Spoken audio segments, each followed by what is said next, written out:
Kislev.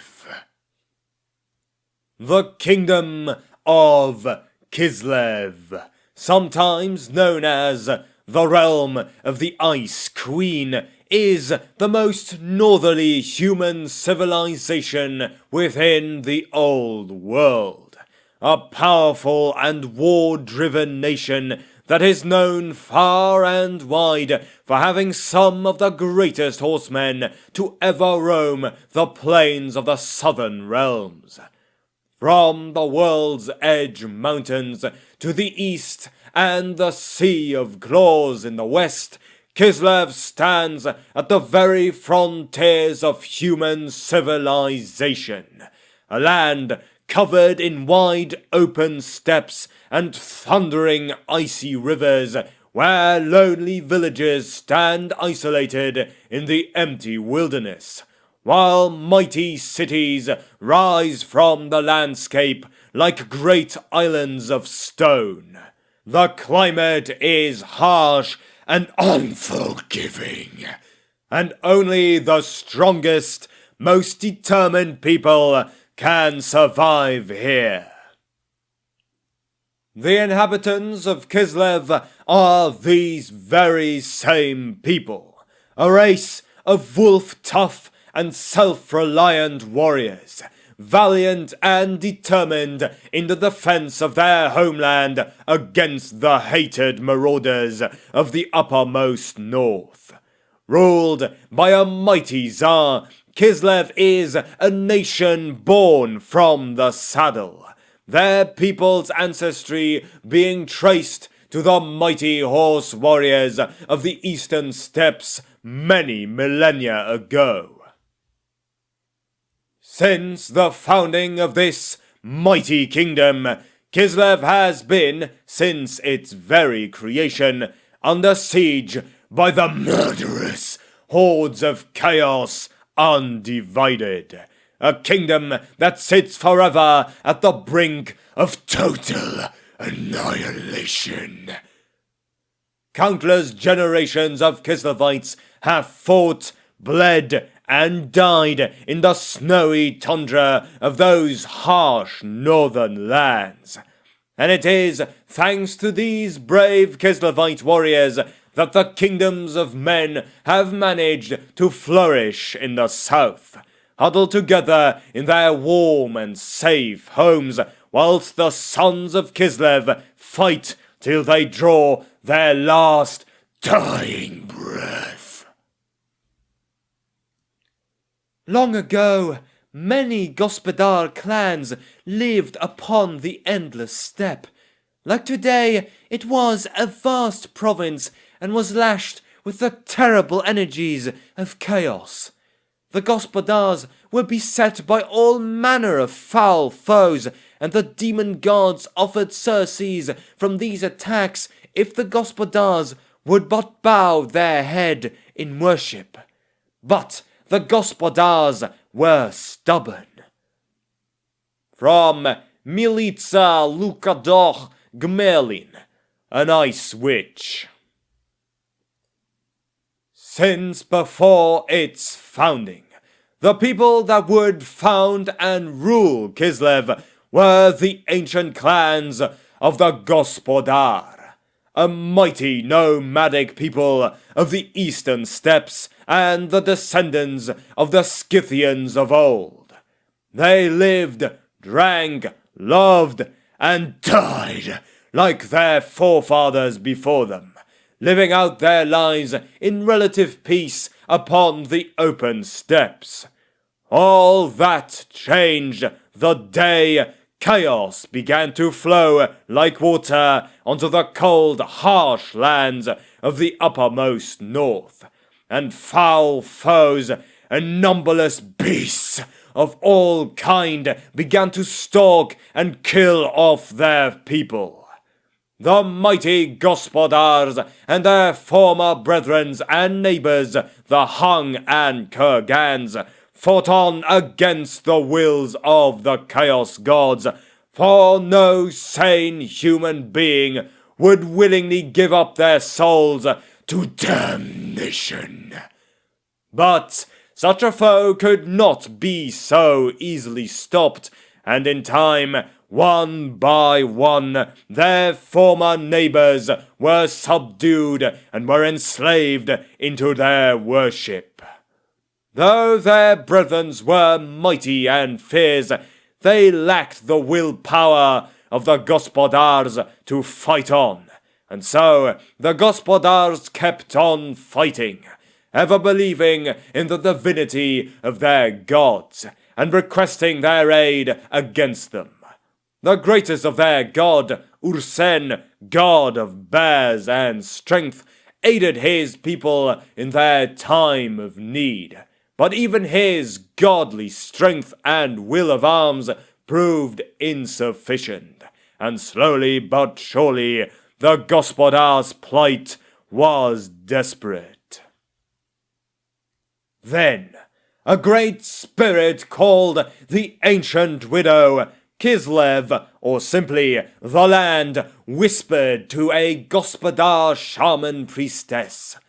The spirit promised her great power if she swore to lead her people west towards a distant, frozen realm where the spirit was trapped by the will of the dark gods. The shaman, desperate to aid her people, readily agreed and was granted the ancient and mystical power of winter itself. With the Ancient Widow's guidance, the shaman quickly mastered her new and godlike powers and used them to gather what she needed to fulfill her promise. With her willpower and powerful magic, she bound the disparate Gospodar clans into a single, unified people and placed herself above them as their first Khan Queen, known now and forever as Miska the Slaughterer. With her people united and determined, the massive horde of horsemen raced across their now dying homeland, riding all their hardest to escape the darkness that has come to consume them all. After many long years of bloodshed and sacrifice on the endless steppe, the now war-driven people of the Gospodars finally reached the mighty World's Edge Mountains, the final barrier that bars the way from her people's destiny. Once Khan Queen Miska reached the other side, there, wide-eyed, she encountered a vast snow-covered plain pulsing with mystical icy power. She immediately collapsed to the ground and wept frozen tears, for she knew the search for her people's salvation was finally over. Though the Great Spirit promised this beautiful snowy paradise to the Gospodars, the land was already claimed by another group of horse-born people. The Ungols of ancient times had lived in this land for centuries, having fought and bled to halt the green-skin menace that invaded the old world during the reign of Sigmar Heldenhammer. Though peace between the Ungols and Sigmar's people was solidified during the Battle of Blackfire Pass, this peace did not transfer to the new invaders. Though these were powerful tribes, the people of the Ungols of Kislev, or the Udosis and Ostrogoths of the Empire, could not hope to stand in the way of the Gospodar horde that poured out of the north. Under the leadership of Khan Queen Miska, the Gospodars were powerful and wealthy and possessed of an unmatched genius in warfare, their skills in fighting from horseback superior to that of even the Ungols. The Khan Queen was not only a warrior of great skill and courage, but also a powerful sorcerer of unmatched power. Soon, the Ungols were pushed back and scattered, with the Ungols having an everlasting fear of the dreaded Ice Queen. The Khan Queen continued her march of conquest against the Ungol tribes for several years, eventually leading her host towards the walls and gates of the Ungol bastion of Prague itself. Though mighty and powerful, the walls of this ancient city was laid low by the powerful icy spells of the Khan Queen's magic, forcing the entirety of the Ungol people westward towards their new capital city of Norvad. With the sudden dislocation of their native homeland, the Ungols migrated towards the northwest, forcing their way into Ropsmen territory. All previous alliances and treaties between these two people ended when Prague fell, and an Ungol army under the leadership of warlord Hethys Chark defeated a Ropsmen host led by their ruler King Vairan on the cliffs overlooking the Sea of Claws. With the death of their ruler, the Ropsmen tribes were scattered, and the Ungols claimed their former neighbors' lands and absorbed the remnants of this once great people.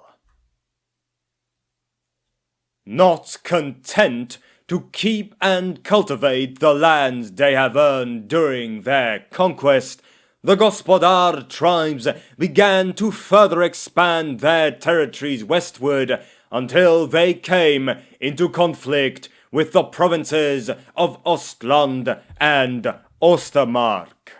Torn with strife and constant warfare during the age of the three emperors, the men of the empire were not strong enough to hold the advance of the Gospodar horsemen as they drove deep into unoccupied territory. Soon, much of the northern territories of Ostland was lost, until finally the Gospodars had to hold their advance at the edge of the Forest of Shadows. Though the lands the Gospodars claimed were won back by the military might of the imperial armies, the status and power of the Gospodars eventually made the empire consider their claims as a kingdom in its own right. Khan Queen Miska did not live to see the land she had begun to forge take shape, for she vanished into the north, claiming to have seen a vision of a terrible future, where she would once again be needed to lead her people to salvation.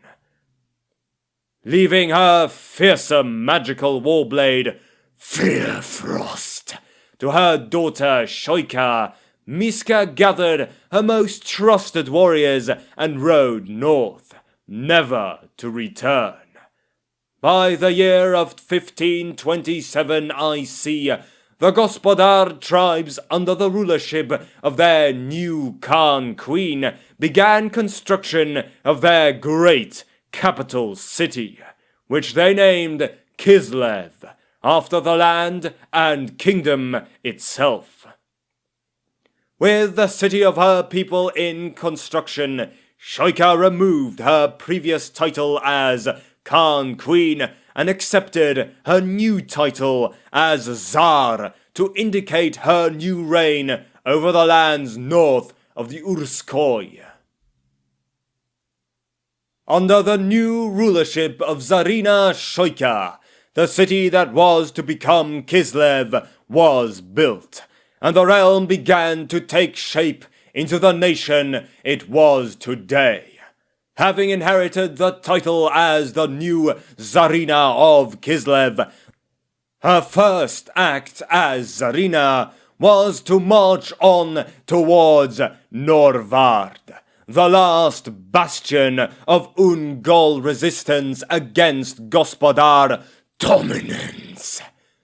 This mighty trading port on the western coast of Kislev proved to be the key in placing Kislev at the forefront of trade with the rest of the world, and Troika knew that her dreams of a unified nation would not be fulfilled whilst the city was still held under enemy hands. Leading her host through the open tundra of northern Kislev, her host of warriors began a new campaign to solidify their hold on the northwestern territories. Less than 2 years after her crowning as Tsarina, Shoika and her host of horsemen eventually besieged and captured the capital city of Norvard, renaming it Erengrad in honor of the victory. Those Ungols that survived the bloody siege fled to the north, where they were ruthlessly hunted, until finally their people had no choice but to accept the Gospodar's rule over the land and assimilate into Gospodar society. With this final act, the birth of their new nation was complete, and in recognition of this, the Gospodar people relinquished their former names and adopted the name of Kislevites, after the name of the land and their capital city. Within a few years, the settlements of Prague and Erengrad were rebuilt and began to grow in size once more. Prague grew rich and powerful due to the large influx of Ungols returning to their once beautiful city to start life anew under Kislevite rulership. Erengrad experienced a huge increase in trade and wealth as the new ports and harbors that were built became one of the busiest trade hubs in the entire Old World.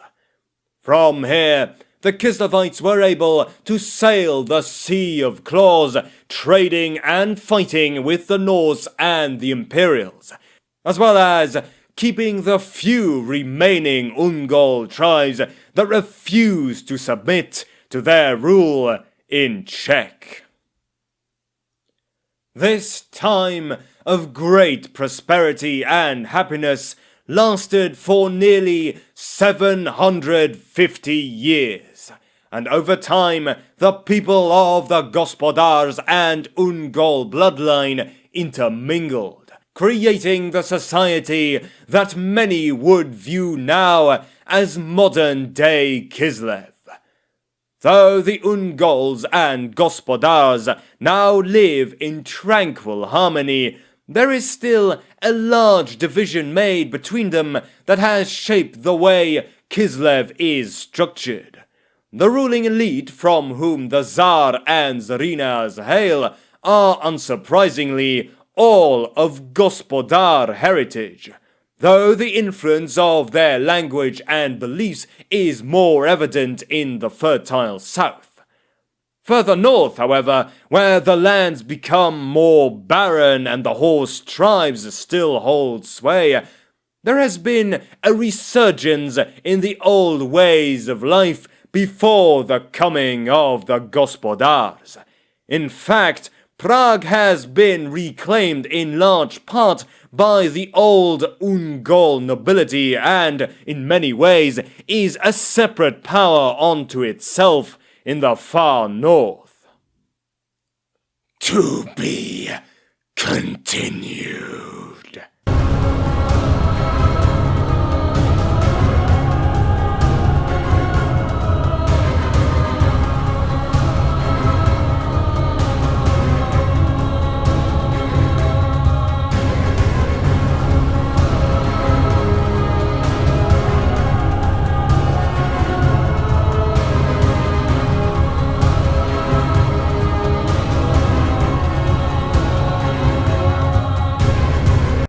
For generations, the sons of Kislev have fought and died on the barren plains of the far north.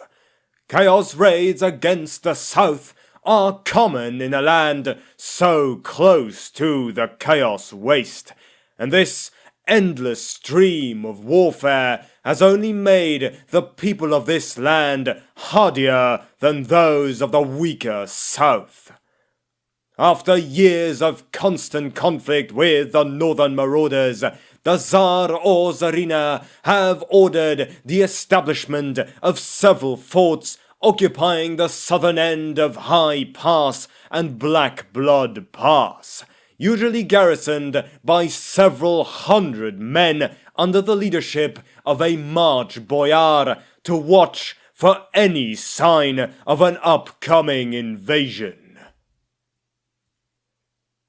As the years have gone by, these raids have grown more fearsome and numerous, and the tribes of the Ungol grew uneasy as their hags and shamans foretold a great gathering of powerful eldritch energies from the far north. The power of the dark gods began to grow stronger and stronger in the chaos waste over the millennium, and war drums were sounded as the armies of the north gathered for the great slaughtering that was to come. Cold northern winds blew particularly strong, and portents of doom were abound, heralding those with magical insight to see the great storm that was coming to consume them all.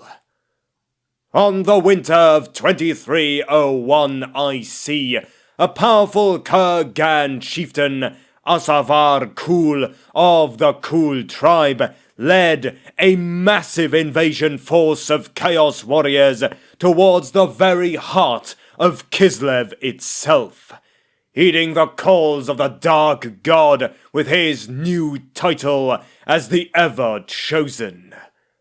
When the tribes came south, some called it the Great Slaughtering, the God-Calling, the Coming of the Storm, but by those of the weaker southern realms, this invasion was known as the Great War against Chaos.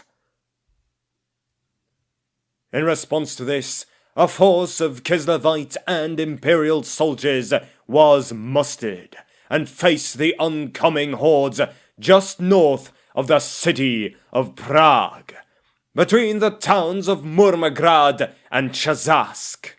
The Allied army was unfortunately surrounded and massacred, underestimating the sheer size and numbers of Kul's army.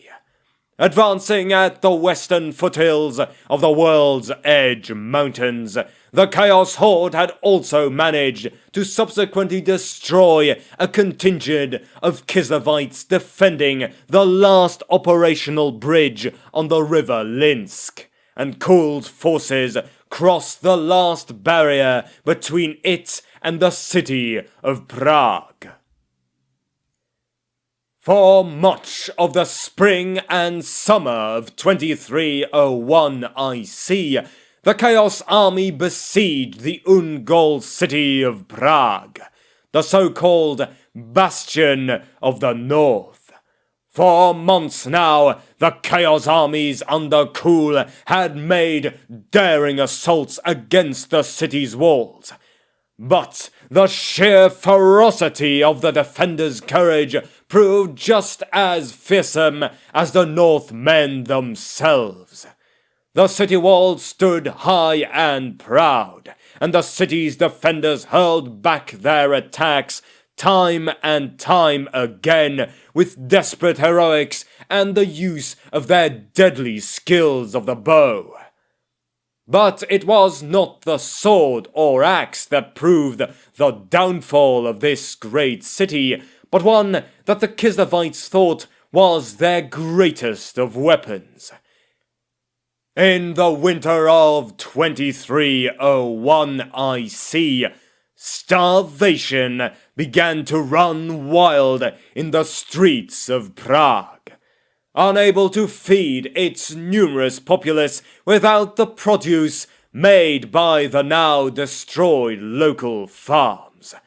Though the winter cold killed far more Chaos warriors than Kislevite defenders, the meager defense that the city had left after the season's end proved insufficient to hold the walls, and at the end of winter, Prague had fallen, and the Chaos hordes ran amok in its streets. With its downfall, the raw powers of Chaos engulfed the very city, like a never-ending tide of pure mutation that corrupts everything in its path. And the bastion of the north was changed forever. Its survivors were fused together in hellish, inhuman shapes. Living bodies melted into the walls of the city, so that it became impossible to tell flesh from stone. Distorted faces peered from the walls, agonized limbs writhed from the pavement, and pillars of stone groaned with voices that came from once human throats. Prague had become a living nightmare, and a grim warning of the suffering that lay ahead if the warriors of the dark gods were victorious. Before the downfall of the city, the current Tsar, Alexis Romanov, sent a plea for aid against the Chaos hordes that were assailing his gates. The first to heed the call was the Elector Count of Ostland, whose army was subsequently destroyed just north of the city of Prague. Unlike the Elector Count of Ostland, however, the other Elector Counts of the Empire grew terrified, believing that all hope was lost and that the end times had truly come. Weakened by the age of 3 emperors and the endless streams of mysterious crop failures, rampant disease, and rife mutation amongst the many provinces, hidden chaos cults from all over the empire had instigated uprisings to further disrupt the imperial war effort, hoping to gain favor from the invaders once the empire had fallen. One particularly powerful chaos cult called the Magi led the largest of the uprisings, using their powerful Zine sorcerers to summon forth demons and horrors upon the city of Nuln. Those who remained loyal to Sigmar prayed for deliverance, receiving an answer in the twin-tailed comet that soared in the night sky. Magnus the Pious saw the comet, and inspired by his grounding in the Church of Sigmar, used his influence as a minor noble to rally the people. Under Magnus's leadership, Nuln was liberated from chaos, with Magnus taking up his crusade across the empire. A massive army was being assembled from the Elector Counts and other powers, either swayed by Magnus's tongue or afraid of any refusal to aid the growing force. It became the largest army ever assembled within the Empire in its long and war-torn history. Eventually, Magnus reached the city of Middenheim, where he sought an audience with Jarl Ulrich Christoph to gain support for the war. After Christoph denounced Magnus as nothing more than a charlatan, Magnus walked through the sacred flame of Ulrich, a holy site of the Church of Ulrich, which separates the pure from the tainted, and the truthful from the liar. After miraculously emerging unscathed, Magnus had proven the righteousness of his cause, and gained the support of a powerful ally. Magnus tactfully appointed Christoph as the leader of his cavalry force. With the aid of Peter Laszlo, the personal ambassador of Magnus, Teclis, Law Master of the Tower of Huth, had also joined Magnus's regime, along with 2 other very powerful wizards. With his forces ready, the army began to march on towards the north. Knowing that the army was too large to be able to reach Prague on time, Magnus ordered Christoph's cavalry force, consisting of vengeful Kislevite winged lancers and glory-hungry knights, to ride with all speed towards the beleaguered city. Night and day, the Imperial and Kislevite horsemen rode to aid their brothers of the north, envisioning great horrors that were to come to the people of Prague if they were too late. Sadly, however, it all came true the day the army reached the outskirts of the city. Prague had fallen, just a few short hours after the arrival of the army. From off in the distance, they could hear the screams of dying men, the screeches of butchered women, and the cries of children as they saw their lives go up in flames and bloodshed. The Imperial army stood quiet and grim on that sorrowful hill, weeping small tears as they watched the last of the Chaos Army finish up their bloody works. With the fall of the city, several hundred dwarven warriors from the city of Karaz-a-Karak had marched ceaselessly towards the capital city of Kislev, hoping to aid in its defense. With the last Chaos Army having left the shattered city of Prague, the Imperial Cavalry Army hunted the rear guard of Asavar Kul's horde, destroying them utterly without Asavar Kul's knowledge. Magnus, on the other hand, was marching his force towards Kislev as well, hoping to resupply before heading toward Prague, naive of the events that had befallen the city. Upon his arrival in the outskirts of the city, he saw the capital besieged by the Chaos Hordes, with only a few detachments of Kislevites and a contingent of dwarves desperately fighting to keep the enemy at bay. Seeing the event as dire, Magnus immediately ordered the charge towards the enemy's rear. Surprised by the sudden arrival of the massive Imperial army and the unstoppable power of Teclis' magic, the Chaos lines began to waver as grim-faced Imperial soldiers drove a wedge deep into the enemy ranks. Just when the Chaos hordes began to buckle by this sudden assault, Asavar Kul rallied his greatest warriors and used their greater numbers to encircle Magnus's army. The relief force began to get bogged down by the greater number of their enemy, and Magnus was forced into a defensive position as the horde began to close in all around them.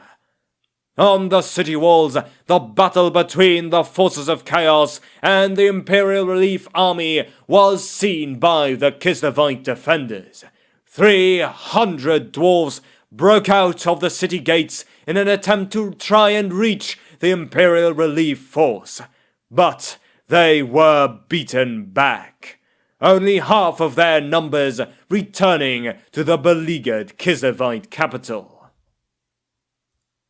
When it seemed that all hope was lost to the defenders of the city, the Imperial Cavalry, which had been sent to relieve fallen Prague, appeared on the northern horizon, on the so-called Hill of Heroes, and launched a devastating attack born of hatred upon the Chaos Horde.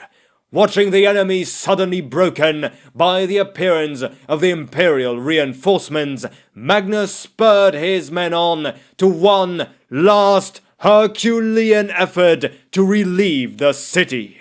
Seeing that the forces of order had gained some momentum, the gates of Kislev were opened, and the Kislevites and their dwarven allies spilled forth to slam into the army of chaos from yet another flank.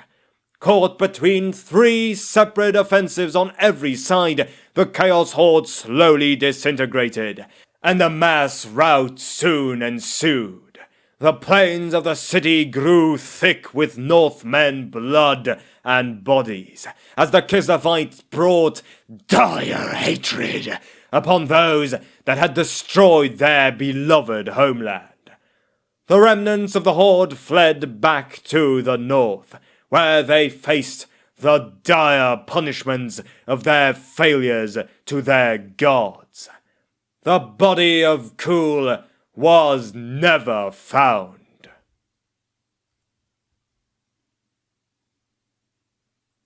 Even as the armies of the Kislevites massacred the last of the Northmen invaders, the damage was beyond repair. Kislev was in ruins, its populations massacred, and its cities turned to rubble. For more than a century, this state of affairs had lasted, with none of the Tsars having enough power, wealth, or even having the sense of duty to reconstruct all that which their forefathers had worked so hard to achieve. Taking advantage of this distraction, all manner of foul creatures took up residence in unoccupied areas of Kislev, killing off those few villages that had survived the initial invasion force, and becoming an ever-present threat to those that left the comforts of the south. Such things had only gotten worse when one of their own, Tsarina Katarin the Bloody, became one of the dreaded vampires and did a secretive and bloody massacre on the population of the city of Kislev that had given her that rightful name. Only the intervention of her own son, Tsarevich Pavel, had ended her reign of terror over the land. But even this new Tsar did little to ease the pain of a ruined kingdom. And it was only in the year of 2491 IC that a new and true ruler of Kislev rose up to aid his people in this dire time. In the heavily forested woodland areas just east of Kislev, near the borders of the World's Edge Mountains, the then ruler of Kislev, Vladimir Boka, died fighting goblins that had infested the region since the Chaos invasion several hundred years earlier. This Tsar was the first in his line to actually take up arms and ensure the safety of his people by doing a systematic campaign of purgings throughout the lands of Troll Country, the northern oblast, and the eastern woodlands of Kislev. Vladimir's son, Boris Boka, was crowned the next Tsar of Kislev after his father's demise. Boris Boka was a fiery, passionate warrior, and it was said that he was born with the sound of the blood heart howling on the winds above him, a good omen for a warrior of Kislev, and the hags and wise women had prophesied that he would fight hard and die well to ensure the safety of his kingdom. Boris continued his father's work for years, emptying the treasures of his own family to hire mercenaries to retrain the Kislevite armies, rebuilding bridges, roads, and towns, as well as importing large sums of black powder and imperial engineers from the Empire to aid in his wars and massive construction projects. Though it almost bankrupted his family and several other noble families in the bargain, Tsar Boris's reign would be forever remembered for his driving spirit and eagerness to reclaim the lands that had become the domains of goblins, trolls, beastmen, and other foul things. During his first few years as Tsar, Boris and his army of highly trained Kislevite warriors had also beaten a beastman horde in the outskirts of Prague, earning Boris the title as the Red, a testimony to the gruesome massacre that had unfolded upon the beastman army. Tsar Boris was also instrumental in the revival of the cult of Ursen, the original religion of the Gospodar people, which had slowly been overtaken by the worship of Ulrich, Tal, and other foreign gods. To do so, he undertook the trail of initiation that the priests of Ursen must overcome to join the order, and went to the forest to tame himself a wild bear. He was not seen or heard of for 18 days, and many feared he had met a gruesome fate in the depths of the icy forest. Preparations began for the coronation of his infant daughter Catherine when the search parties came across his unconscious form on the 19th day of the search.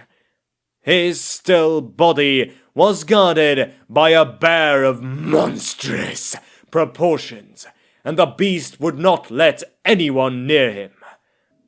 The Tsar was also surrounded by the corpses of over 24 massive wolves, and the snow was red with their blood. Nothing the searchers could do would entice the bear away from their ruler or convince it that they meant no harm. Finally, after another day had passed, Boris awoke, and the bear allowed the searchers to approach and tend to their ruler's wounds. The tale of Boris, related upon his return to the city of Kislev, has since passed into folklore, though few doubt the truth of it. 4 days before being found by the searchers, and after much wandering, he came across the mightiest bear he had ever seen, with teeth and claws like saber blades, and muscles that bulge with wiry veins. Taking this as a sign from Ursen, he had confronted the beast, and it charged at him, the ground shaking with the fury of its charge, and the blood-curdling roar echoing throughout the forest. With his bare hands, he fended off the creature's attacks, but could not overpower it. The struggle lasted a full day before a massive wolf pack, drawn by the scent of their combined blood, attacked. The wolves immediately went for the bear, but Boris sprang to its aid, crushing the skulls of the wolves with his fist and tearing them from his back. Boris was badly wounded during the fighting, and the Tsar fell to his knees and sank to the ground, unconscious. As the beast closed in for the kill, the bear protected his erstwhile enemy from the common foe. It stood over the supine Tsar, tearing the wolves apart with its claws and savaging them with its powerful jaws. Boris had slipped into unconsciousness, yet each time he had drifted awake, the bear had been there, protecting him from the wolves. After being found, the bear returned to Kislev with the Tsar, and from then on, whenever Boris took to the field of battle, it was atop the back of his mighty companion Urskin, meaning bear brother, both a symbol of Ursen's power and affection for Boris, and an implacable enemy in battle. In the year of 2517 IC, after much campaigning and purging in the northern oblast of Kislev, the once mighty Tsar fell at a battle near the borders of Troll country, whilst leading a polk of Kislevite horsemen. At an unnamed river crossing, the Tsar charged deep into the Kurgan army of Gospodar Feuds, but was soon surrounded and cut off from the rest of his army. He and Urskin fought with all the might and fury of the bear god, but even Red Boris could not triumph against such odds. Urskin was able to fight his way clear of the Kurgans and carry the Tsar back to the rest of his army, but it was already too late. The Tsar had taken a score of lethal wounds. Only when the battle was won did the Tsar slide from the back of Urskin and die in the cold, hard ground of the Kislevite Oblast. The army of Kislevite were aghast and mourned his passing, whilst his faithful companion Urskin roared in mourning for a full night before vanishing into the bleak Northlands. And legend has it that to this day Urskin continues to hunt down the creatures of chaos that slew his master. With the death of Tsar Boris, the now fully grown Katarin became the new Tsarina of Kislev, the latest in a long line of rulers descended from the ancient Khan Queen of the Gospodars. She rules with a cold majesty, beloved by her subjects and feared by her enemies. But barely 4 years into her reign, the land began to shake as the drums of war echo throughout the lands of the north, as the greatest invasion since the time of the Great War against Chaos will forever decide the fate of her new kingdom. The end times have begun.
government. Of course, the Tsarina is our ruler, and her authority is boundless. You still aren't going in without the boyars say-so. From Dumirov Irinasin, a guard on the armory at Nekoltra. The ruling government of Kislev is usually defined by a centralized autocratic monarchy governed by hereditary rulers known as Tsars. The Tsar or Tsarina of Kislev are powerful figures who claim to be the direct descendants of Miska, the first Khan queen of the ancient Gospodar people. In theory, the Tsar has absolute power within his kingdom, for they are considered the spiritual and political rulers of the land and its people.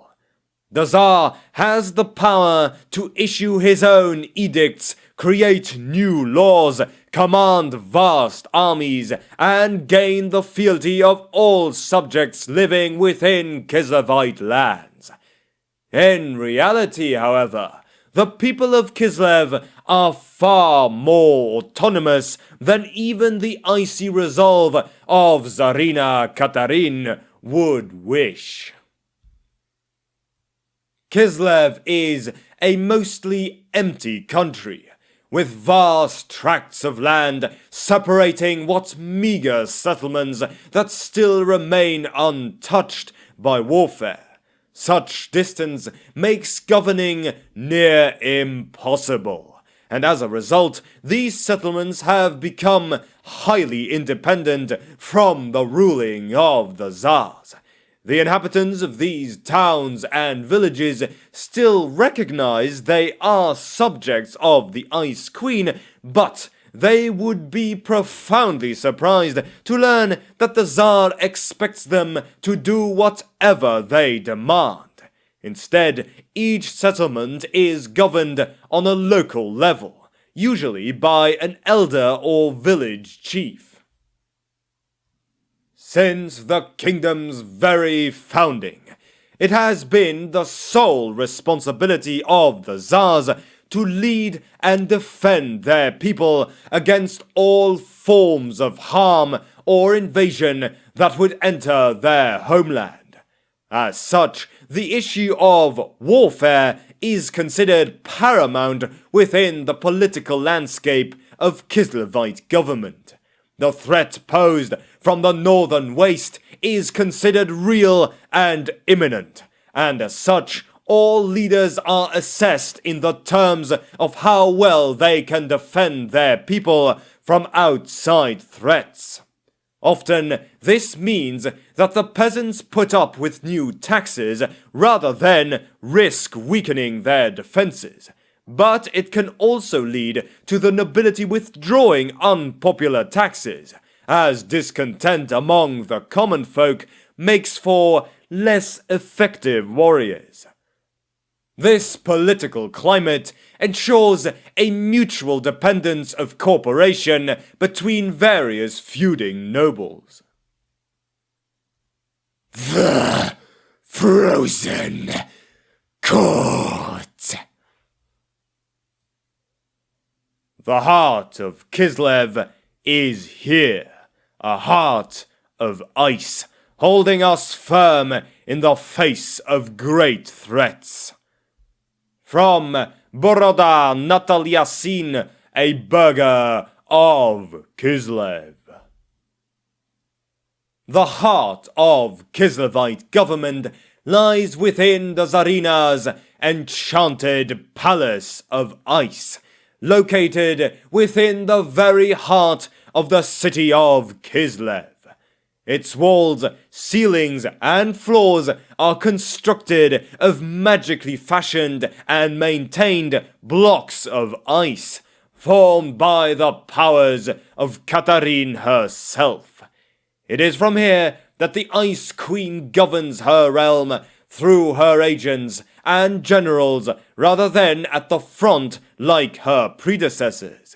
This, however, does not mean she cares little for her kingdom. Indeed, this simply reflects the personality of the Ice Queen, as Katarine is a stern yet caring ruler whose drive is to simply improve the power of her realm against those that might seek to topple it. One such drive is her attempt to cement a centralized authority. Tsarina Katarine has declared she is the source of law and justice. Thus, any attempt to make or even enforce laws is a criminal act unless the person in question is authorized to do so by the Tsarina or by her representatives. To enforce this new law, Katarine uses the ruthless efficiency of the Chekist, which are the Tsarina's secret police. The Chekist are the eyes, the ears, and the sword of the Tsarina's rule. Should one of her subjects break or abuse the law, they are often taken into custody by the Chekist. Loyalty and efficiency are the hallmarks of the Chekist, and though they may arrest and torture innocent people from time to time, they have never convicted and executed the wrong individual. Below the Tsarina's rule are a myriad of nobles with a variety of titles.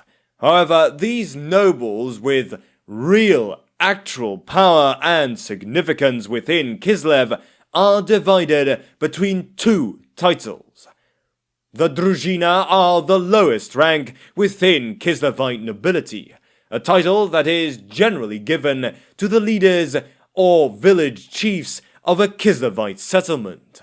The rank of Druzhina is a traditionally hereditary title, but the Ice Queen has been known to use the title as a reward to those individuals who publicly affirm and support her power and authority. Above the Druzhina are the middle-rank nobles known as the Boyar. Across most of Kislev, the Boyars are the most powerful individuals within the land, for they hold fealty to a great number of settlements and other Druzhina nobles under their rule. Due to the lack of a centralized government, the local power each boyar wields has made them far more important than their nobility ranking perceives them to be. In the presence of the Tsarina, there are certain rules that must be followed. Ensuring proper etiquette are the Tsarina's palace guards, dangerous men of peerless skill in arms and the resilience that rivals even the courageous dwarves of the World's Edge Mountains. While the rules of court are strictly enforced, Katarine keeps them simple. She wants people to keep them, not have an excuse to punish those who break them. The total effect of these simple rules is to keep everyone in court constantly aware of where the Tsarina is and where she is looking. And because she always dresses to have an impact, the rules make it difficult to spend any time at court without subconsciously forming the idea that the Tsarina is the center of the world. The rules of court. No one may turn his back on the Tsarina, which means backing away from her primarily. She almost always leaves a room immediately after finishing a meeting. so people can leave easily. No one may sit in the Tsarina's presence. Catherine has granted personal exceptions to this rule to a few valuable or influential individuals who have trouble standing for long periods. Even they tend to rise when she enters a room, the exceptions being those who no longer have legs. No one may stand behind the Tsarina. This rule is interpreted to mean everyone within the room must be within her field of vision, and is only strictly enforced while she is seated. She normally stands for a few moments at her throne to give people time to move into view. No one's head may be higher than that of the Tsarina. Fortunately, she is a tall woman, and her throne is always raised on a high platform. People do have to bow when she enters or leaves a room. Nobody below the rank of boyar may speak directly to the Ice Queen, and boyars may only speak to her when invited to do so. While this is generally true, the Tsarina is known to make exceptions on a whim or in special circumstances. Catherine's personal bodyguards are of course exempt from all of these rules, so they can do their job properly, and they always enter rooms ahead of her, both to check for threats and to warn courtiers that the Tsarina is about to arrive. Bah! Pathetic! Moving on, before I eat you alive, to the local government. Throughout most of Kislev, settlements called stanitsas are ruled by individuals known as atamans, the title given to the ruling village chiefs. The ataman discharges nearly all the functions of government, enforcing the law, settling disputes, and setting priorities for the settlement they currently rule. The ataman has almost unlimited authority within his settlement. There are few with the power to contradict them, and even those who officially have such power are normally too far away to have any effect on day-to-day affairs. Despite this, few atamans rule as tyrants. In most cases, the wise women and priests of the gods provide a counterweight. And in the cases where the ataman is not the leader of the village's rota, the rota master also has significant influence. The Tsarina claims all atamans are appointed by her and serve at her pleasure. In practice, atamans reach their office through a variety of traditional routes, and the Tsarina simply issues proclamations appointing the current ataman. In most Gospodar stanitsas, the ataman's position is hereditary in a noble family, though the details of inheritance vary. Matrilineal inheritance is common, though female atamans called atamanka are somewhat rarer and make up only about a quarter of the total numbers. very few Ungol stanitsas have surviving nobility, as the Ungol's leaders were completely wiped out by the victorious Gospodars when they came into the old world. In these places, elections are instead used to decide who shall become the newest ataman. In many border stanitsas, the best war leader becomes the ataman. Such atamans have almost invariably served as rotamaster, but it is quite common for them to abandon that role to concentrate on more strategic matters. A few, particularly among the Gospodars, retain old traditions of having rival candidates duel for the position. Most of these duels are to first blood, but rumors persist of isolated settlements that still impose fights to the death. Other contests are also possible. One stanitsa in the east requires candidates for ataman to wrestle a bear in tribute to Ursun, whilst another in the southwest holds a singing contest. Even the villagers there are baffled as to the origin of the custom, but recent extreme good luck, the spring driving bypassed them entirely, for example, makes them reluctant to change anything that might offend the spirits. Katarine knows her proclamations are mere formalities, but for now, that is enough.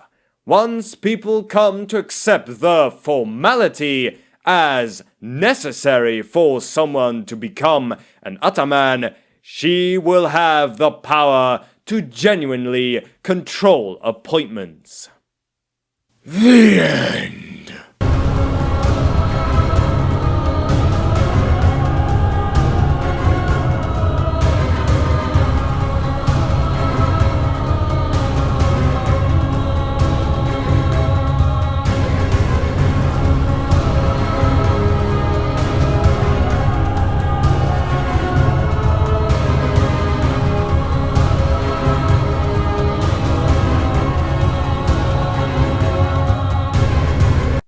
Geography.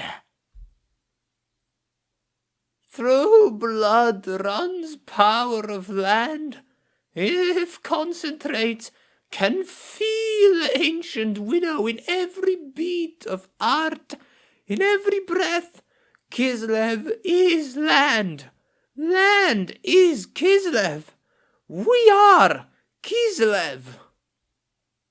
From Baradoya, some random hag witch. To gaze upon the beautiful snow-encrusted lands of the realm of the Ice Queen is to also gaze upon a bloodied plain of snow, violence, and barren tundra that stretches as far as the eye can see. This inhospitable land is Kislev, a kingdom that has been the first barrier between the lands of the far north and the fertile lands of the far south.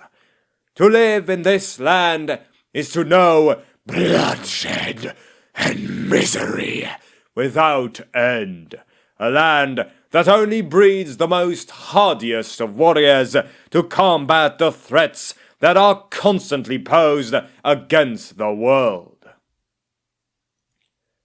The Kislevite people are these same warriors, a race of wolf-tough and self-reliant people that are often seen by their more southerly neighbors as nothing more than barbarians.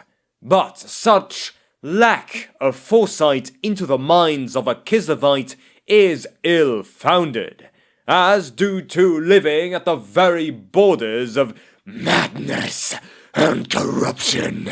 The people of Kislev have valued bravery, duty, and determination above all other traits. For living at the edges of the mortal world and the realm of chaos, the Kislevites had to give it their all, lest they and their kingdom should finally fall under the servitude of the dark gods. To the south and southwest, the kingdom of Kislev is bordered by the great and powerful Empire, a country to which Kislev and her people have always been engaged in an internal brotherhood of arms and comradeship after the great victory won and fought by Magnus the Pious, the saviour of the great war against chaos. For centuries, the warriors of Kislev and the soldiers of the Empire have fought side by side against the forces of the dark gods that have continued to assail at their gates for millennium. And although relations between the two nations were not constantly harmonious, they have always responded to the call of battle whenever the other found itself in peril. The great expanses of the Sea of Claws marks the western coast of Kislev, and those communities that survive through fishing and whaling must constantly face the terrors of the Norse raiders, from which they sail across those perilous waters in their eagerness for riches and plunder. The kingdom of Kislev has no official fleets or armadas at her disposal, and the only fleets of ships located anywhere near these coastlines are owned by independent merchant princes from the trade city of Erengrad. Thus, it is almost guaranteed that coastal communities have to fend for themselves upon the spotting of another Norse raiding party coming upon their shores. To the northwest, along the northern coast of the Sea of Claws, lie the desolate and often barren and cold areas of tundra known by many as Troll Country. This land has earned its name by the huge diversity of trolls that has made their homes there, a result that stems from the constant flow of mutated winds flowing constantly southwards from the northern waste. As such, the land itself is highly infertile and barren, resulting in a lack of agriculture and established settlements. Several attempts have been made to settle in these hostile lands from many different races of people, the most prominent of which were the now near-extinct Ropsmen tribes. However, ever since their near annihilation by the Gospodars, no race of people has managed to tame the harsh territory. Not even the horse lords of northern Kislev have any desire to lay claim to such a cursed and unforgivable land such as this one. To the east, the land has given way to large tracts of woodland that grows towards the foothills of the World's Edge Mountains. From here, numerous tribes of orcs and goblins that have crossed the mountain passes have now made permanent settlements and villages, plaguing both dwarf and Kislevite towns settled along the mountain roads. It is also from here that the Kislevites and dwarves make regular trade with one another, a mutual benefit that has aided in both nations' prosperity. The Steppes. It ain't natural to live out there without a good roof of stone above you. I kept my wagon with a big hat on, so's I didn't go mad like them. Nary a decent mountain to be had within eyeshot, and naught but open skies and empty land all around you. I tell you, it ain't natural. From Damzad Urgrimson, a dwarf merchant of Karaz Karak. Unlike the lands of other kingdoms, the unique feature of Kislev's geography is the massive, sprawling grassland that covers much of her territory. These grasslands are known as steppes, a vast landscape where a traveler is never warm, and the air is parched and dry from a lack of moisture. Very little rain falls on the steppes, meaning only the hardiest grass and plants can survive in such a cold climate. However, when the rain does fall, it usually comes in a thunderous downpour, flooding the nearby banks and rivers and stopping all but the most foolhardy from traveling. Aside from the common small villages known as stanitsas, virtually the only inhabitants of the steppes are the nomadic tribesmen who roam the steppes in groups, constantly searching for new grazing ground to feed their herds of livestock. The soil in the northern lands of Kislev is particularly poor, and only in the more temperate and fertile south can farmers coax crops from the land without much difficulty, forcing most Ungol tribes to rely on livestock. Northern marauders, also known as Kiazak, have also dwelled in the steppes for many generations. But these ferocious warrior tribesmen do not grow any crop or rear any animals. Instead, they take what they need by force, attacking local villages and ambushing any travelers they come across for gold and food. Such is the vastness of the steppes that it is next to impossible to hunt all these raiders out of their lands for good. The climate. Bah! All that kvass makes them mad! Who would want to live there anyway? The summers are cold, the winters are freezing, and if the nomads don't kill you, the marauders will. I'm telling you, they're welcome to the place. From Sebastian Volz, a merchant from Nuln.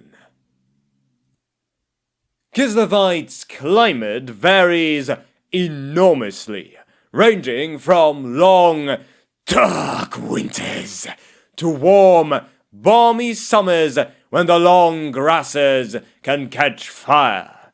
During particularly hot summers, which is a rarity in Kislev, this threat is particularly dangerous, for such steppe fires can spread with unimaginable rapidity since the grass is so dry, and many unwary travelers have been trapped and burned to death by such a conflagration. Such fires are rare, and for the most part, Kislev is a cold, bleak land with little sunlight to warm the body. Kislev's deadly cold winters are infamous throughout the old world, and when the snows come, the land is held tight in its iron grip. Temperatures plummet to far below freezing, and to be caught out on the steppe in winter is to die. Snow blankets the land in white, and such is the unending vista of featureless whiteness that covers the land that the Kislevites have a term for such emptiness. It is known as Raspotitsa, which means roadlessness, and no one that values their life dares to travel in such times. Even outside the months of winter, the northern reaches of the steppe are often covered in snow year-round, and the temperatures never reach far above freezing. When spring finally comes to Kislev, it brings with it a mixture of snow and rain, and with the break of the winter, the steppe comes alive with people. As tribes migrate to find fresh grazing, Kazaks seek out new prey, and caravans of merchants set off with fresh cargoes to take to far-off markets. Travel in spring is dangerous, as the icy landscape becomes muddy, and wagons often become trapped in the mud, where they will no doubt be abandoned to enable the caravan to move on before it becomes prey for Kazak. Autumn is when the people of Kislev hunker down to weather the harsh winter to come. Old men warily shake their heads and declare that this coming winter will be hard. But it's something of a tradition for the elderly of Kislev to complain that each coming winter will be the hardest yet, and then proclaim how the winters were harder when they were younger. In the autumn, firewood is stocked, livestock slaughtered, and crops stockpiled, so there will be enough food to last until spring.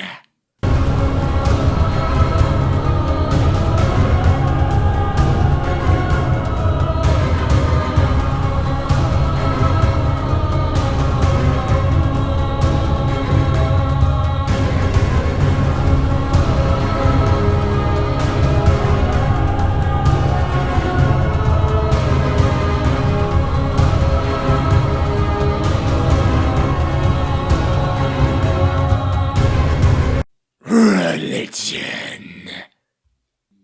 The gods are great, but only a fool would trust them with their life.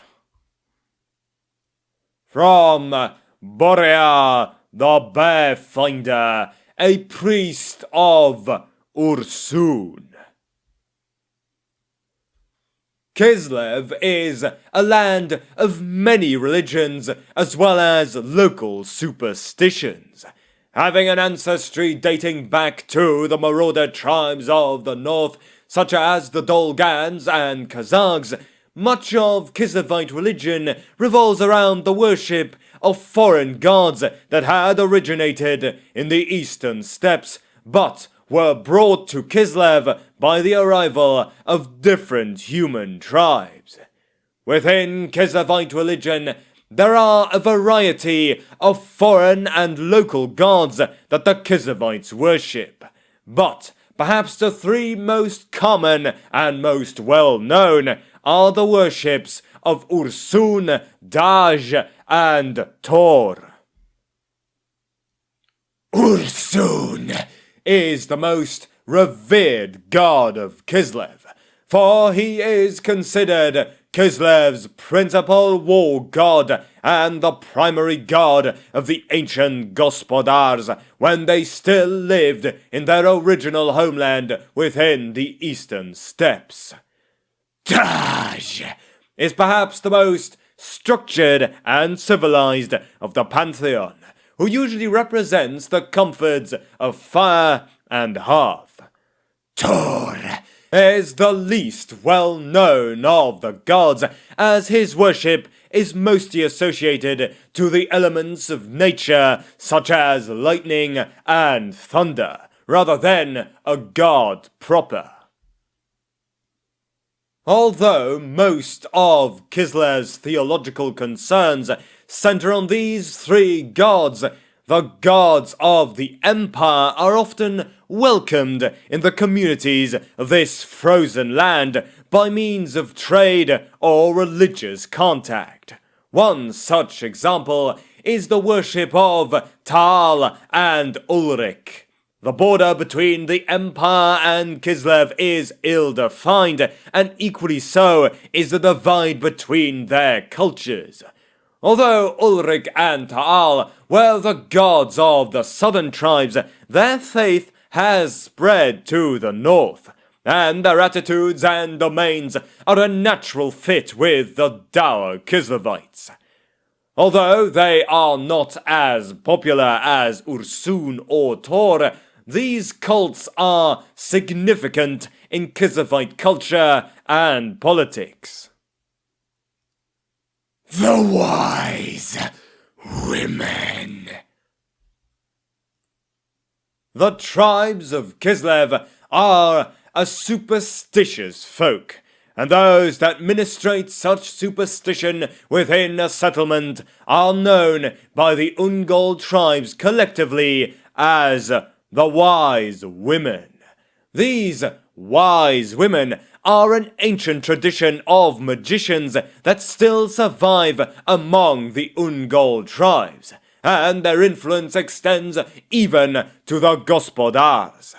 The Wise Women keep the oral law of the tribes, mediate with the spirits of the steppe, and keep a vigilant eye out for the taint of chaos. Naturally, everyone hates them. That is, of course, a slight exaggeration, but nowhere are the Wise Women or the Hags actually popular. The reasons for this become clear when their activities are examined in more detail.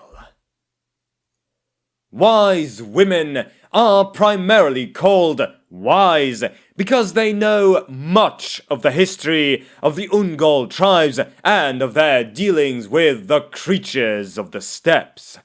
They use this knowledge to help the tribe. In some areas, the ability to recollect such information might make them popular, but on the northern steppes of Kislev, their knowledge consists almost entirely of past disasters and the depredations of the servants of the ruinous powers. Thus, their advice almost always consists of telling people they cannot do things that look like a good idea. That valley might look sheltered and fertile, but it was home to a cult that bound demons. Traveling south with the horses might earn a fortune, but if the Rota does not perform a particular ritual, then the ghosts of a raiding band of Kurgan will be freed to come after them, and so on. Ice Witches. Since the time the first Khan Queen came to Kislev and conquered the lands for the Gospodar tribes, there had always been descendants of her bloodline that have the mystical ability to manipulate the powers of winter itself. These magic wielders are known by the Ungols and Gospodars alike as Ice Witches, an all-female sisterhood of powerful sorceresses that strives to protect and guard the icy magic that courses through Kislev. To most Ice Witches, defending Kislev is simply a means to that same end. The Ice Witches of Kislev are more than just women with the ability to channel the ancient widow's cold flows. They are an organized sisterhood who works together to achieve shared goals. Formed over 1,000 years ago by the Khan Queens, the Ice Witches have maneuvered their way into influencing almost all matters in Kislev. They strive to ensure almost nothing is beyond their reach. They suppress competing philosophies and magic and promote those sympathetic to their causes. Even the cults have been carefully monitored and guided through the centuries. The witches are keen to ensure no Kislevite religion ever gains the same all-encompassing power seen in other Old World nations, as such supremacy often heralds the suppression of their kind. Kislevite language. The language spoken by the people of Kislev is known as Kislevarin, and is a blend of the original Ungol and Ropsmen tongues, with the addition of the languages brought by the migrating Gospodars. Over the centuries, this has become the dominant of the three languages, with the addition of some Reichsspiel words and conventions from the south. There are, of course, many different dialects within Kislev, and the language is spoken somewhat differently in different regions of the country, though the differences between these broad dialects are slight. There is almost never any difficulty in mutual understanding, and non-Kislevarin speakers are generally unable to distinguish them without conscious effort. The regional differences correspond mainly to old tribal divisions from hundreds of years ago. The most significant of these, in terms of numbers of speakers, are Sudevarin, which is spoken in the south, Krevarin, which is spoken in the east and center of the country, and Tolvarin, which is the principal language of the north and of the tribal raiders who plague the farmers. In the stanitsas of the far north, the older tribes and families keep alive the distinctive Gorelsk dialect, said to be the unpolluted language of the Ropsmen, and they take great pride in their culture and language, which is said to be much more musical than standard Kislevarin. Some city dwellers, especially the less affluent population, also have their own distinctive dialect. An example of this is Zavarin, still spoken by some of the population of Kislev, though these city dialects are now mostly extinct due to assimilation with standard Kislevarin.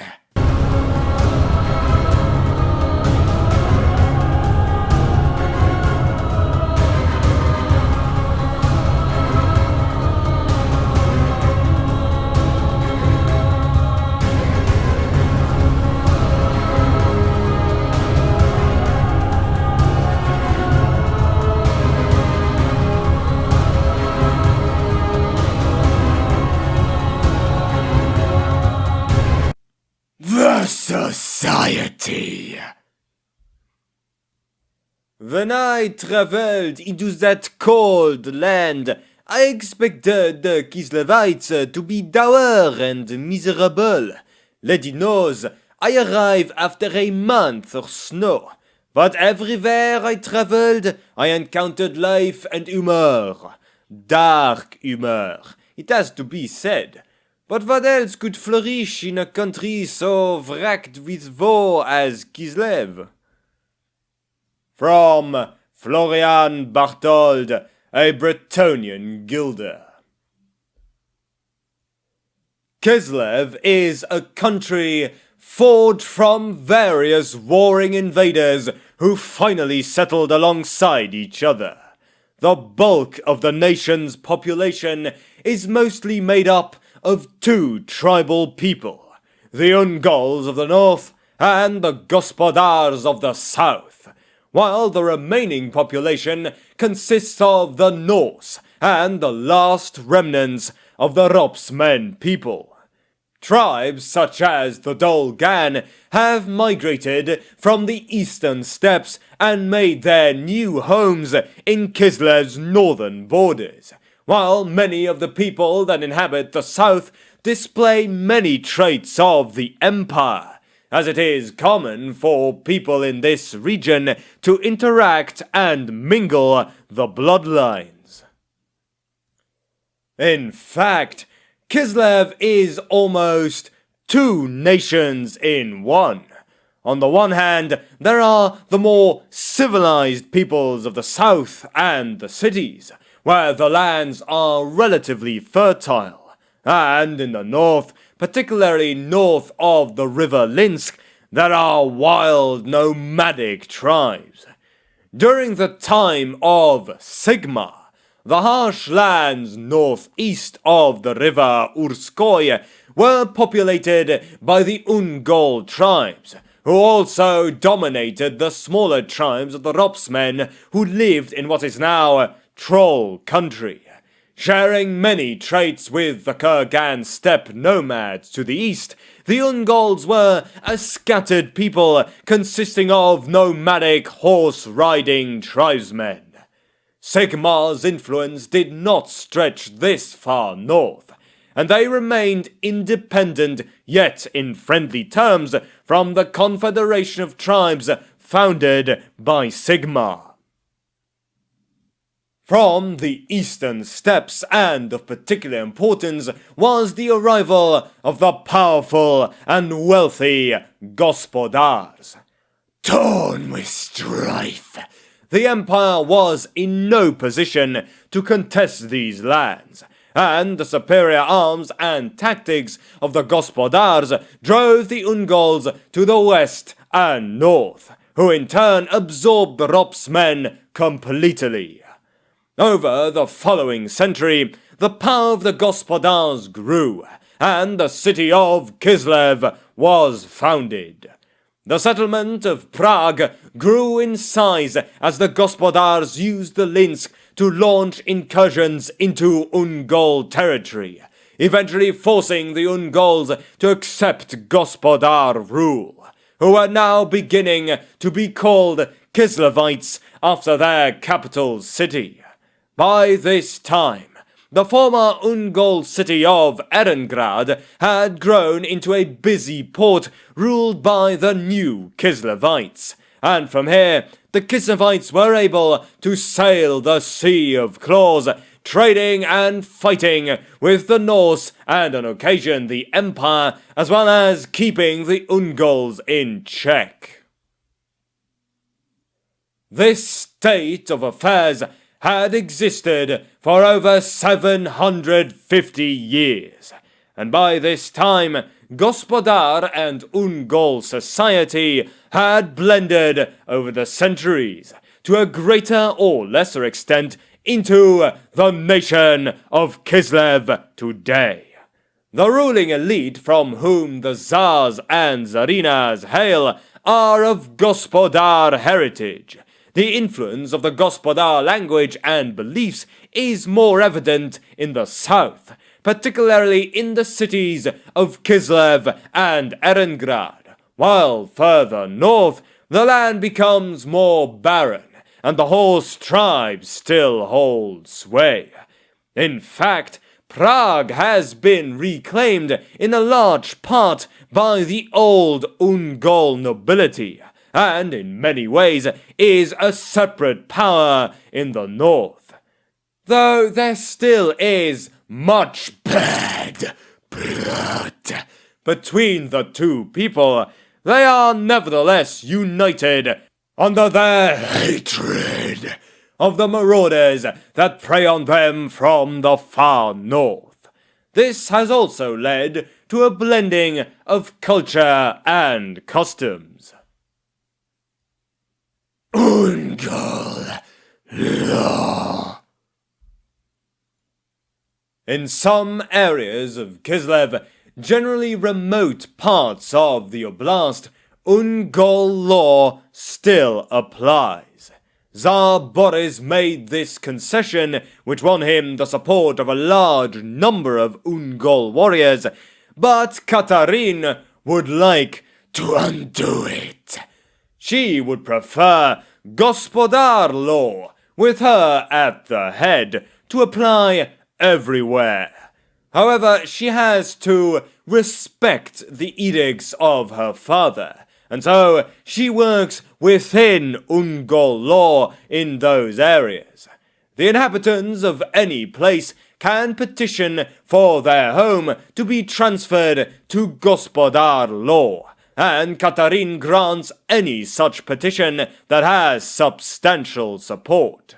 Changes in the other direction are not permitted.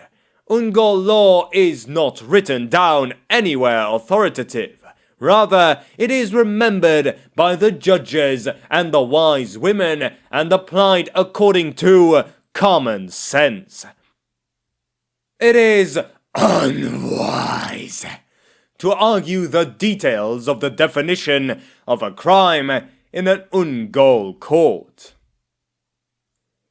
The laws contain the normal kinds of prohibitions against theft and violence, but also have a number of provisions based on life on the steppes. Refusing hospitality is a serious offense, only a little below murder. Some allowance is made for the circumstances, but turning someone away from your camp is always a criminal matter. The basic rule is that more permanent settlements must offer hospitality, and that, if both groups are equally nomadic, the responsibility falls on the larger. Abusing hospitality is an even more serious offense than murder, and some judges argue that it is the most serious offense possible. It is one of the few cases in which a judge might order innocent members of the criminal's group to be punished as well.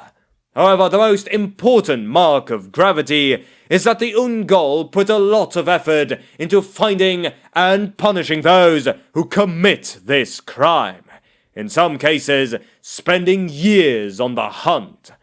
For example, one Chilean follower of Ronald was finally slain by a half-dozen travel-worn Ungol warriors on the streets of Sartosa. Hospitality does not, of course, extend to followers of the ruiner's powers, and refusing hospitality to them or abusing their trust is perfectly legal. Ungol Responsibility. The fundamental concept of Ungol Law is that a group is responsible for the actions of all its members. If a member of a group commits a crime, any member of the group may be punished for that crime. The smallest such group is the family, defined as all the blood descendants of a living woman and the husbands of any married women in that bloodline. Men change families when they get married. Families split into groups defined by blood descendants of a matriarch's daughter when she dies. Ungol Law has nothing to say about actions taken within a family, and the elders discipline as they see fit. In most cases, however, the harsh environment ensures families pull together. It is normal for a family to travel together or live in the same place, and while individual members may leave, it is unheard of for a family to be split between two stanitsas. Above the families comes the clans and tribes, as well as the stanitsas. Both clans and tribes were originally defined by blood links, but over the centuries they have simply become traditional groupings. It is unusual, but not unheard of, for a family to change clan or tribe, though an individual woman must belong to the clan and tribe chosen by her family. It is not uncommon for men on marriage to change both clan and tribe as well as family.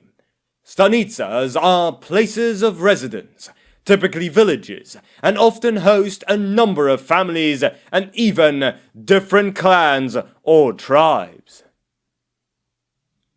If a crime is committed against an individual, the penalty can be levied on any individual who shares membership with the criminal in a group to which the victim does not belong. Thus, if both criminal and victim are in the same family, there is no possible group to take the penalty. If they are in different families within the same clan, a member of the criminal's family must be punished. If they are in different clans, anyone in the same clan may be taken.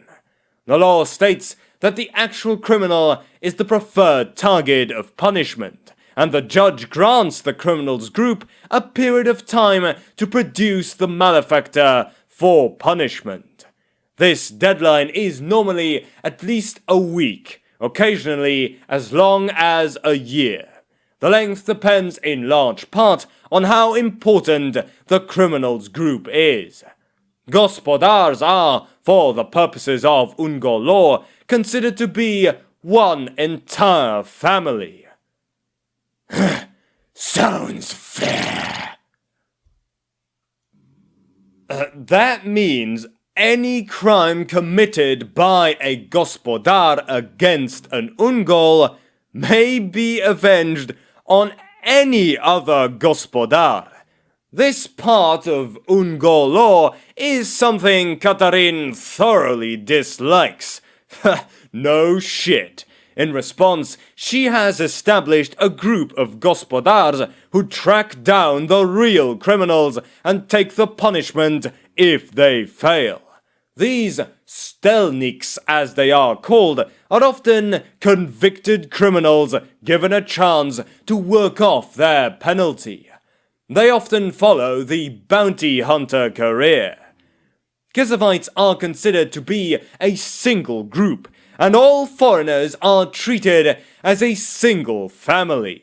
This generalization has led to an innocent Talian merchant being executed for a murder committed by a mercenary from Stirland, and Katarin would like to find some foreign volunteers to play the same role as the Stelniks. So far, however, they have been in short supply, particularly as judges have been known to give foreigners only until sunset to find the true criminal. Ungol Court. Ungol Law courts consist of a single judge who listens to the evidence, asks questions as he wishes, and then makes a decision. There is no appeal. The only rule is that the judge must not belong to the same group as either the victim or the accused. Thus, a judge between two families must be from a third family, which means that a judge between Gospodar and Ungol must be a foreigner, though the Ungol tribes have agreed the Tsarina in person can also serve as judge in such a case. When judging between a Kislevite and a foreigner, there is no neutral group, so any judge can serve. As a result, foreigners rarely win their cases. Although the formal requirements are simple, most judges are chosen based on their experience and reputation for fairness.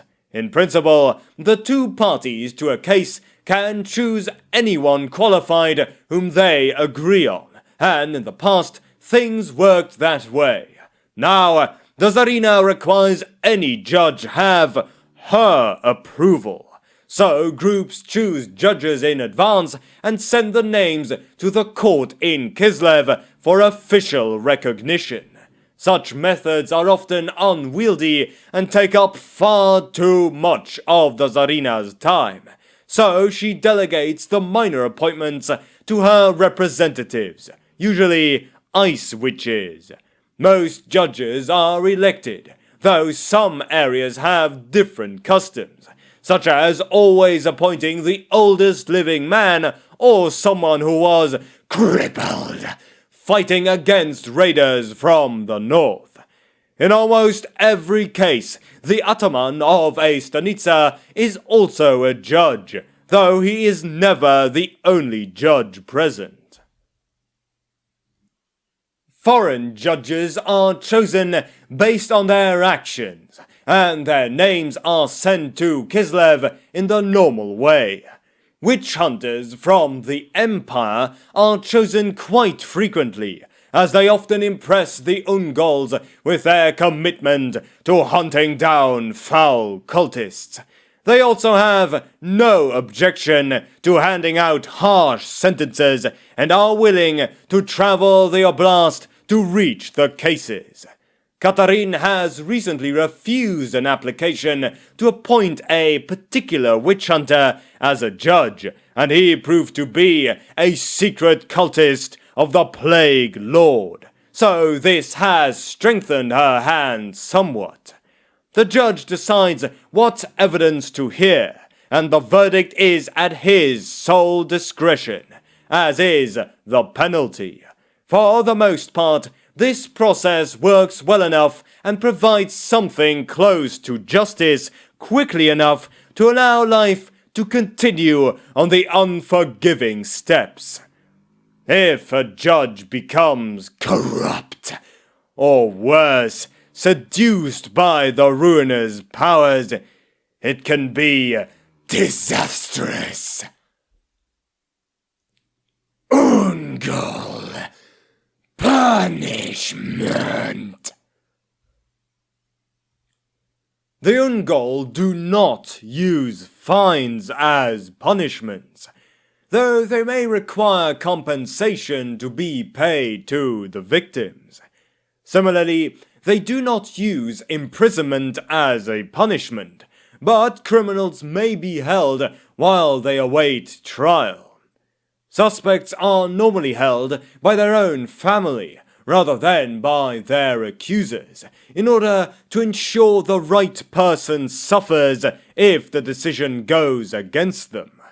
As a result, Ungol punishments are almost entirely corporal. Flogging and branding are popular, and the number of lashes or the size of the brand depends on the nature of the crime. Crippling is only employed when a whole group is held to bear some responsibility for a crime, as a crippled member becomes a burden on the group.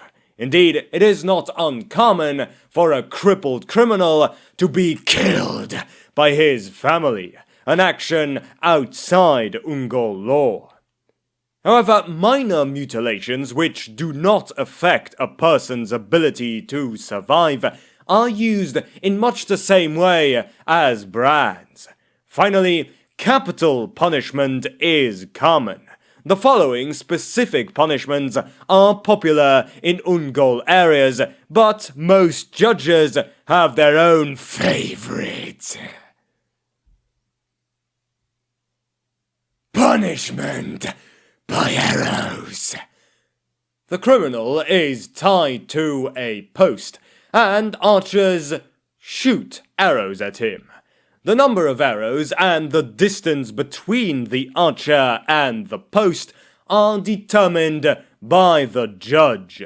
This punishment can be anything from a death penalty to a light slap on the wrist. In almost all cases, the victim is allowed to nominate an archer.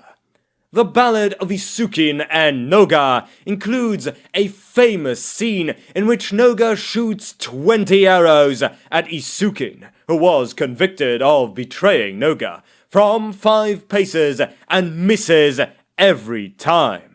In the ballad, this act is the start of an alliance that overthrows a horde of Kurgan. Satirical versions in which Isukin kills Noga as soon as he is untied are almost more popular than the original ballad. Punishment by the glove. A metal glove that opens like a clam shell is heated until it glows and then is closed on the criminal's hand. It is left closed for a number of heartbeats depending on the severity of the crime and then removed. Punishment by the helm. A closed helmet is heated until it glows and then is forced onto the criminal's head. This punishment is a form of execution, and if the judge is feeling merciful, the helmet is riveted to the base of the skull with a long spike, causing near instant death and sparing the criminal considerable pain. Punishment by horse running. The criminal is tied to a rope, which is tied to the saddle of a horse. The horse is then set into motion.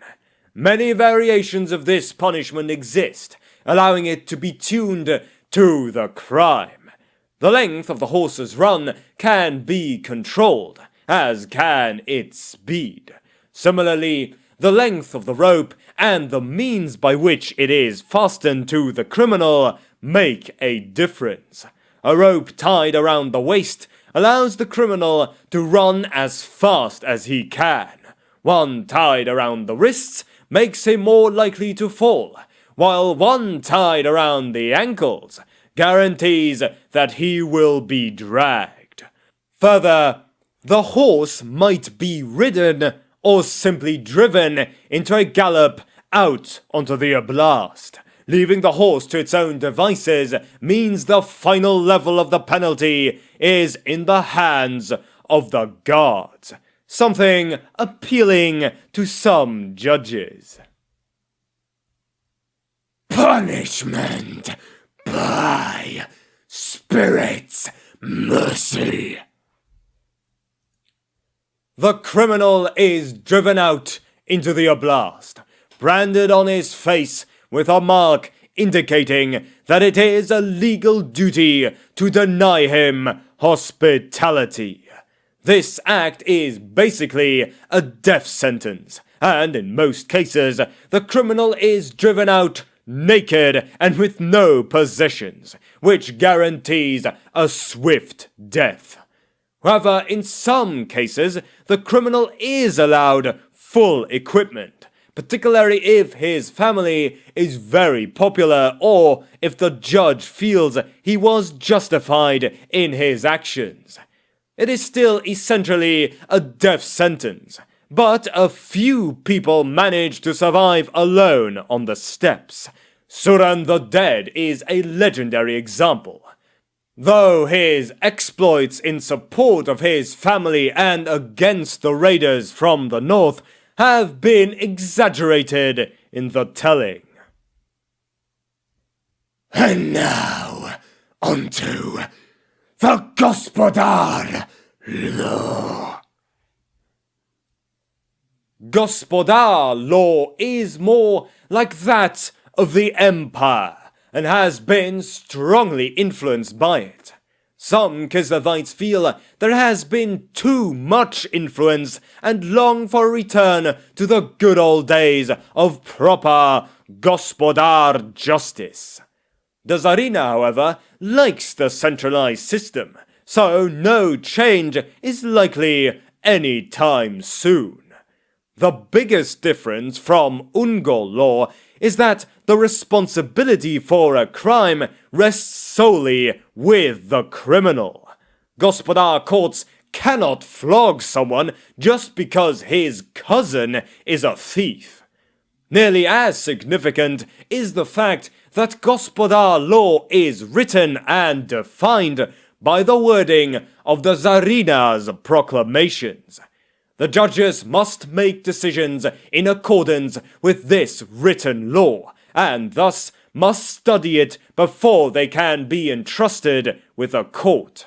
Although the written law exists, it is simple compared to the laws of the empire, and leaves a lot of room for judicial interpretation. Gospodar laws naturally have the standard sorts of laws against theft and violence, but the laws also contain a number that are more specific to the land of Kislev. It is illegal for adult males to not have, maintain, and practice with appropriate weapons. For most of the country, this law is irrelevant, as there are far more pressing reasons to be ready to fight. However, in the cities, there are some who want to get around the law, and the judges and chekistes worry about the possibility of armed vagabonds rioting when they realize they cannot be stopped. Before the storm of chaos, the pressure to change the law was strong, but the reminder of just how much of a threat the raiders from the north are has undermined this position for now. It is important to note women are permitted to wield weapons. It is merely not a legal obligation for them.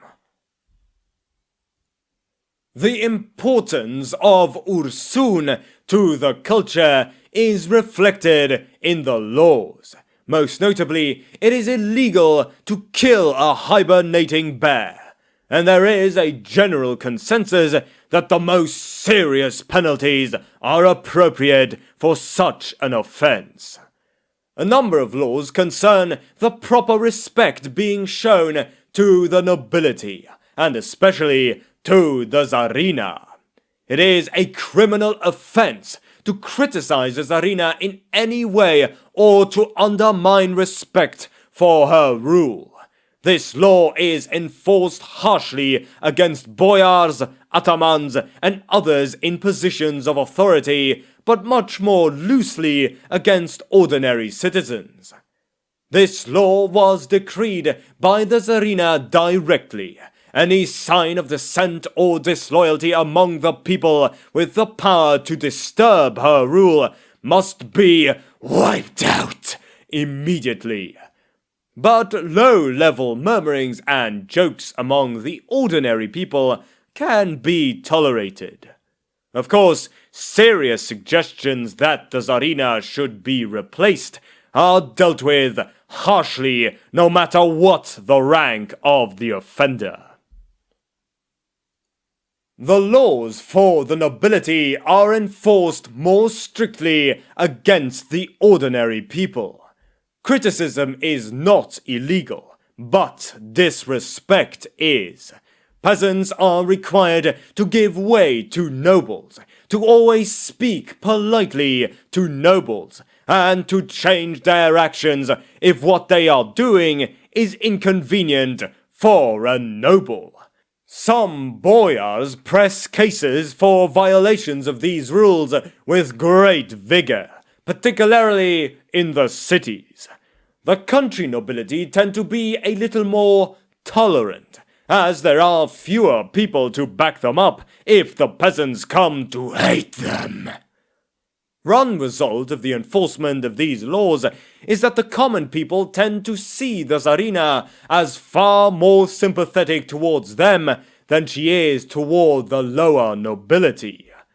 While a petty noble might drag a shopkeeper to court for not bowing low enough, the Tsarina overlooks drunken conversations about taxes being too high, even when the chekist is present.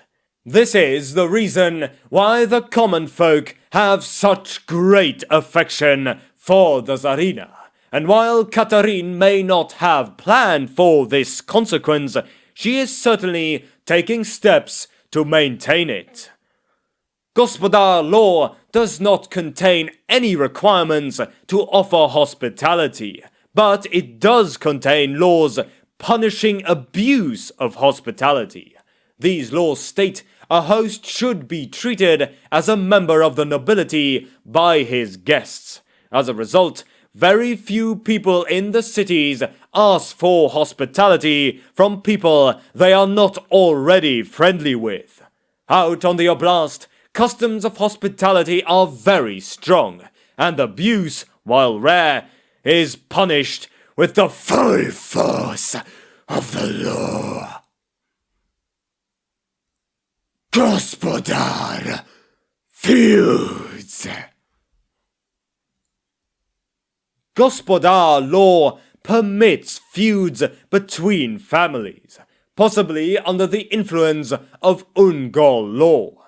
The law allows an individual or an individual's family to take revenge for an injury suffered. The person receiving the injury need not be the guilty party.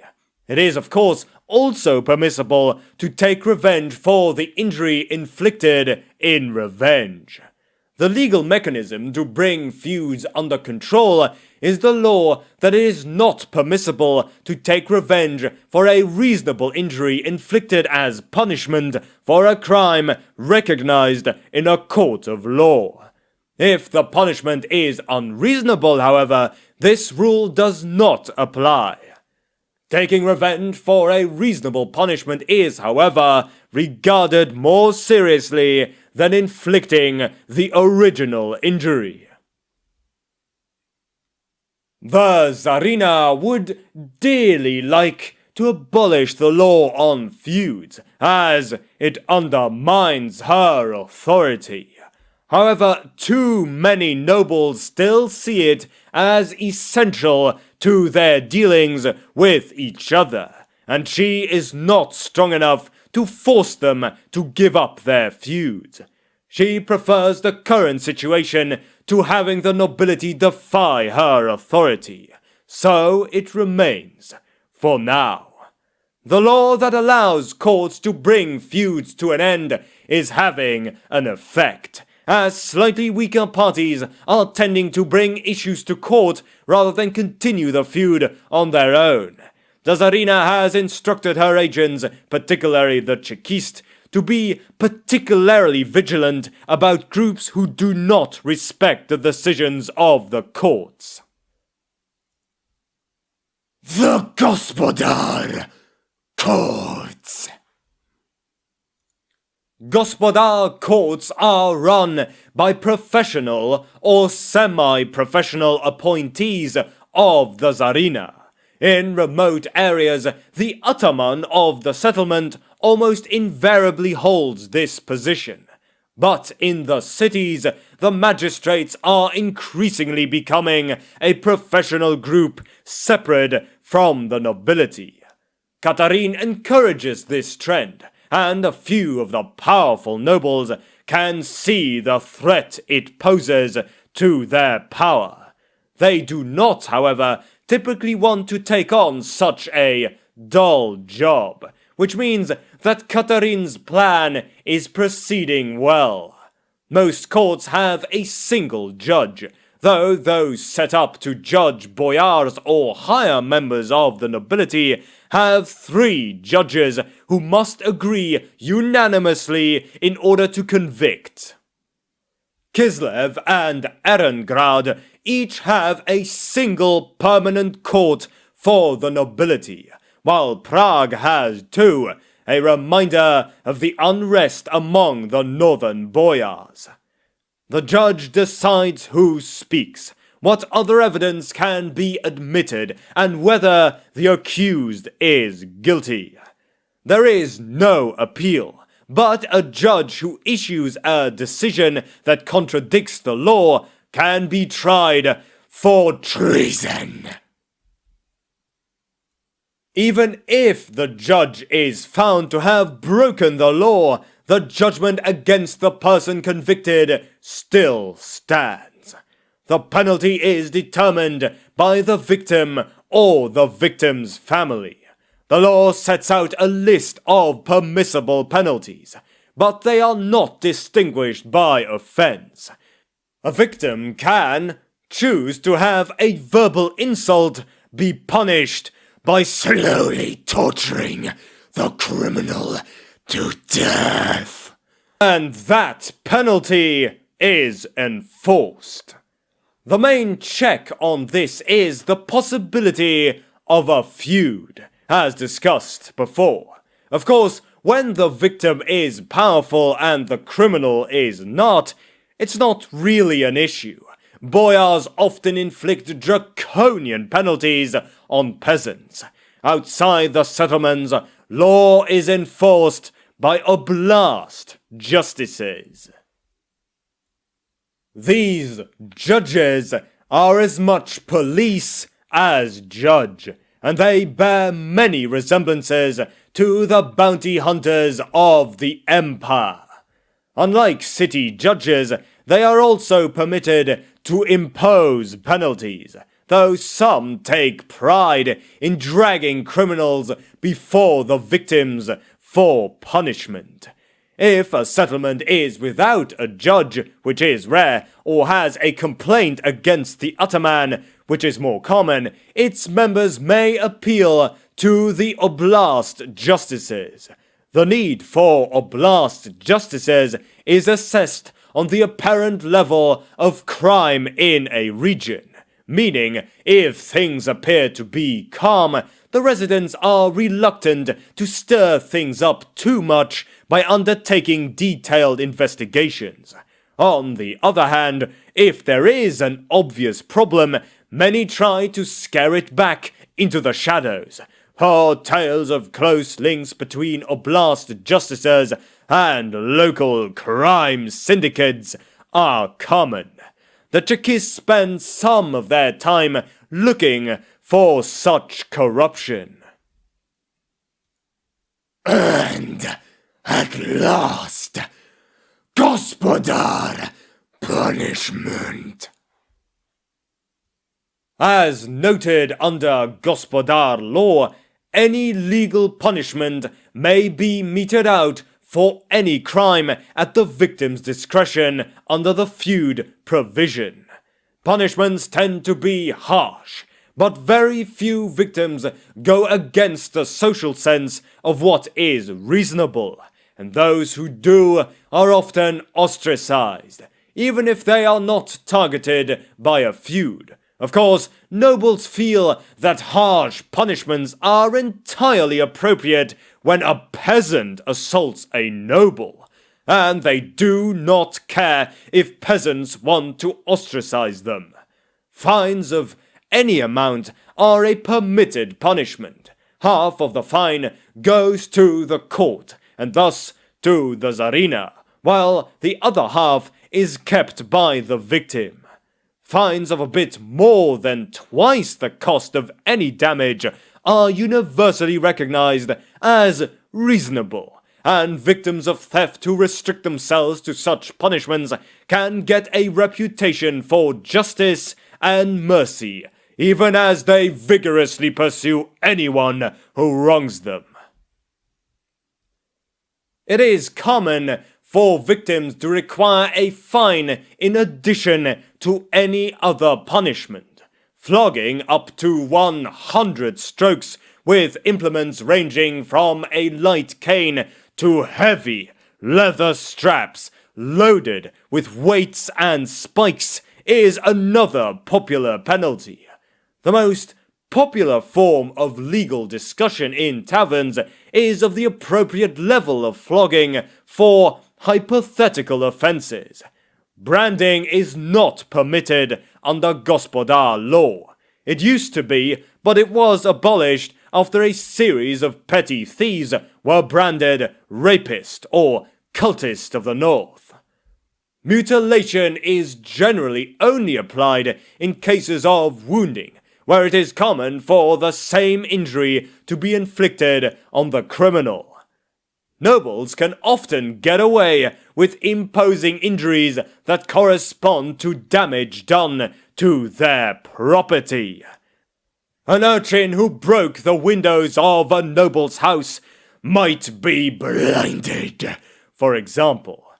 The death penalty is also available, but rarely used by the common folk for anything short of rape or murder. Nobles use it more loosely and commonly impose it for the death of valued animals. The end.